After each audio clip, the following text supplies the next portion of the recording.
আমি জীবনে প্ল্যান করে কোনো কিছু করিনি, সো প্ল্যান করে যেহেতু করিনি।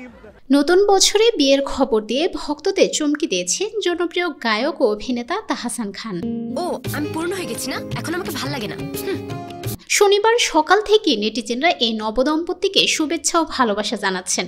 এমনও লিখেছেন কেউ কেউ, অবশেষে চাঁদের আলো খুঁজে পেয়েছেন তাহসান। কিন্তু চাঁদেরও কলঙ্ক থাকে, সেটি যেন প্রমাণ হয়ে গেল তাহসানের ক্ষেত্রে। তাহসানের সঙ্গে বিয়ে হওয়ার পর তার স্ত্রী রোজা আহমেদের পরিচয় নিয়ে উঠেছে নানা প্রশ্ন। নেটিজেনরা বলছেন, রোজার বাবা পানামা ফারুক, যিনি বরিশালের শীর্ষ সন্ত্রাসী ছিলেন।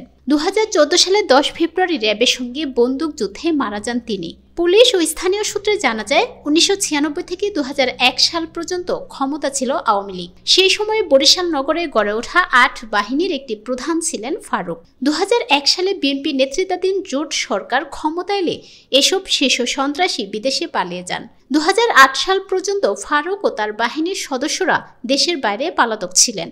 1996 থেকে 2001 সালে তখনকার চিফ হুইপ, বর্তমানে বরিশাল জেলা আওয়ামী লীগের সভাপতি আবুল হাসনাত আবদুল্লাহর অনুসারী ফারুক ব্যাপক সন্ত্রাসী কর্মকাণ্ড চালাতেন। বেপরোয়াভাবে প্রতিপক্ষের বাড়িতে হামলা, ভাঙচুর, অগ্নিসংযোগ ও চাঁদাবাজি করতেন। কিন্তু তার বিরুদ্ধে নতুন কোনো ব্যবস্থা নেওয়া হয়নি। নগরের উত্তর পূর্বাঞ্চল নিয়ন্ত্রণ করতেন তিনি। সে সময় ফারুক একবার বরিশাল প্রেস ক্লাবে হামলা চালিয়ে সাংবাদিকদের মারধর করেন। একে 47 নিয়ে একাধিকবার নগরে মহড়া দেন। আওয়ামী লীগ শাসনামলে পানামা ফারুক, মোহাম্মদ জসিমউদ্দিন, কুতুব রানা, মামা খোকন, আবুল বাশার, মোয়াজ্জেম হোসেন উর্ফে চূন্য, মোনায়েম সহ 8 বাহিনীর সন্ত্রাসী কর্মকাণ্ডে অতিষ্ঠ ছিল নগরবাসী। 2001 সালে বিএনপি নেতৃত্বাধীন জোট সরকার ক্ষমতা এলে এসব সন্ত্রাসী ভারতে চলে যান। 2009 সালে আওয়ামী লীগ ক্ষমতা এলে তারা আবার দেশে ফিরেন। 2009 সালে 8 অক্টোবর ফারুক আদালতে আত্মসমর্পণ করেন। আদালতের নির্দেশে কিছুদিন কারাভোগের পর পরবর্তী সময়ে তিনি আবার জামিনে মুক্ত হন। 1996 সালের আগে ছাত্রদলের রাজনীতির সঙ্গে যুক্ত ছিলেন ফারুক। ওই বছর আওয়ামী লীগ ক্ষমতা এলে তিনি যুবলীগে যোগ দেন। বাজার রোড এলাকায় নিজের ব্যবসা প্রতিষ্ঠান পানামা ট্রেডার্সের মালিক ছিলেন তিনি।